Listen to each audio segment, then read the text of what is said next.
Assalamualaikum warahmatullahi wabarakatuh. Shalom, Om Swastiastu, dan salam kebajikan.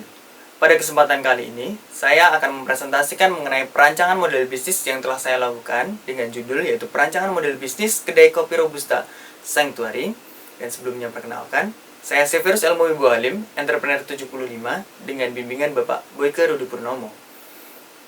Kita langsung memasuki pada bab 1, yaitu pada pendahuluan di lingkungan eksternalnya, bahwa Indonesia menempati nomor 4 sebagai penghasil kopi terbanyak di dunia dengan konsumsinya sebesar 370 ton pada tahun 2021 dan pada tahun sebelumnya di tahun 2020 sebesar 350 ton.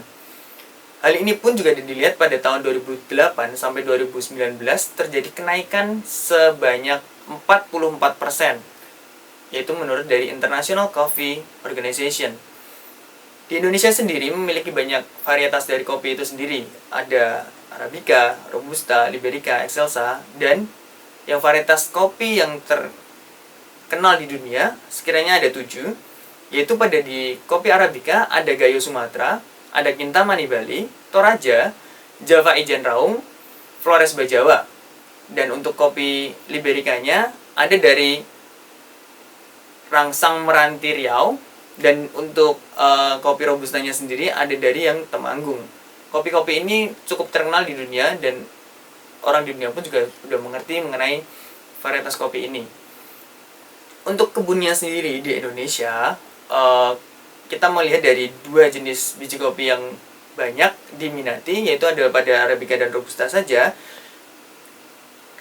Kebun Robusta itu sebanyak 83% itu yang ada di seluruh Indonesia.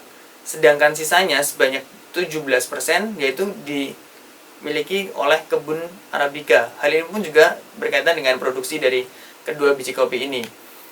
Namun, peminat dari biji kopi Arabica atau kopi Arabica lebih besar dibandingkan Robusta. Hal ini juga berkaitan dengan pemain utama yang di kopi Yogyakarta sendiri, 90%-nya yaitu menggunakan biji kopi Arabica. Sedangkan biji kopi Robusta yang mereka gunakan itu hanya untuk di-blend dengan biji kopi Arabica. Gunanya adalah blend ini untuk mendapatkan rasa yang seimbang, sehingga ada rasa pahit dan asam yang didapatkan penuh dalam satu takaran kopi. Itu logikanya. Karena dari karakteristik biji kopi itu sendiri, ada setidaknya 3 rasa yang dominan, yaitu adalah rasa pahit, atau sering disebut dengan body, keasaman atau sering disebut dengan acidity, dan ada rasa manis dari setiap seduhannya. Untuk rasa pahit ini sendiri pada biji kopi Robusta, rasanya ini sangat tebal. Dengan biji Arabica cenderung untuk tipis. Sedangkan untuk keasamannya, biji kopi Robusta memiliki rasa asam yang lemah. Namun pada biji kopi Arabica, rasa asam ini cenderung kuat. Namun keduanya tetap memiliki rasa manis. Namun pada biji kopi Robusta, karena cenderung dengan rasa pahitnya, biasanya rasa manis ini tidak terlalu terasa. Sedangkan Arabica, rasa pahitnya yang tipis dengan ada rasa asam yang besar atau kuat. Rasa manis ini cenderung lebih banyak keluarnya. Namun dengan adanya perbedaan ini juga akan mendorong saya untuk merancang model bisnis ini untuk dijadikan bisnis nantinya. Kita memasuki pada lingkungan internal, yaitu nanti akan berdampak pada CV Kumpul Sukses Bersama dengan menyungsung nama yaitu Sanctuary, dengan tujuan yaitu saya ingin membuat seperti tempat bernaung, atau orang itu saat nanti datang ke kedai kopi Sanctuary merasa seperti di rumah.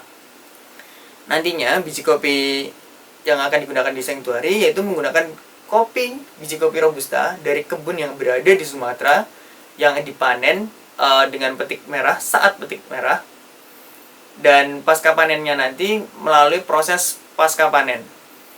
Nah, biji kopi ini nantinya juga akan diproses dari proses roasting atau pemanggangan atau sangrai dengan tingkat kematangan yaitu medium to dark, dengan cita rasa yang diharapkan yaitu adalah rasa yang kuat dengan rasa asam yang tetap masih ada, dan nanti juga terdapat rasa manis akibat dari proses fermentasinya. Untuk sajiannya nanti akan menggunakan dasar yaitu adalah espresso based dan manual brew. Sedangkan untuk lokasi dari kedai kopinya ini sendiri nanti akan didesain dengan minimalis monokrom dengan atmosfer hijau dari pepohonan, dan lokasinya pun juga berada di Umbul Permai. Nah, kita memasuki kepada rumusan masalah, pernyataan penelitian, dan tujuan penelitian. Untuk rumusan masalahnya yaitu terdapat niatan yang kuat untuk menghadirkan kedai kopi dengan menggunakan kopi Robusta 100%. Maka dari itu, dibutuhkan studi kelayakan bisnis yang tepat untuk dapat mengembangkan kopi Robusta melalui kedai kopi Sanctuary. Dan pertanyaan penelitiannya pun muncul, yaitu adalah apakah ide bisnis kedai kopi Robusta 100% Sanctuary layak dijalankan? Dengan tujuannya yaitu adalah dengan untuk merancang model bisnis kedai kopi Robusta 100% Sanctuary dan menguji kelayakan bisnis kedai kopi Robusta 100% Sanctuary. Kita masuk kepada bab 2, yaitu pada landasan teori akan membahas mengenai industri kopi yang berisi nanti pada semua pengolahan dan proses yang dilakukan yang berkaitan dengan kopi. Untuk profil penikmat kopinya sendiri itu kita bisa lihat bahwa di Indonesia memiliki jumlah penduduk sebanyak 273,5 juta itu per tahun 2020 dengan selera yang berbeda-beda terhadap berbagai macam menu olahan kopi, sehingga kita menghadapi banyak sekali orang untuk berbagai macam menu pilihan ini. Nanti juga akan membahas mengenai industri olahan kopi yang ada 3 klasifikasinya, yaitu adalah kelas kecil atau biasa disebut dengan industri rumahan, lalu ada kelas menengah dan kelas besar. Pun nanti juga akan membahas mengenai kopi Robusta, yang kopi Robusta ini sendiri berasal dari kata robust yang berarti kuat. Nah, hal ini juga diambil dari sifat biji kopi Robusta ini atau biasa disebut Coffea canepora yang cenderung dengan keras, sehingga dia bisa disebut kopi Robusta atau robust yang ini. Lalu juga membahas mengenai kedai kopi yang juga diklasifikasikan kedai kopi ini menjadi 7 jenis yang ada di Indonesia ini.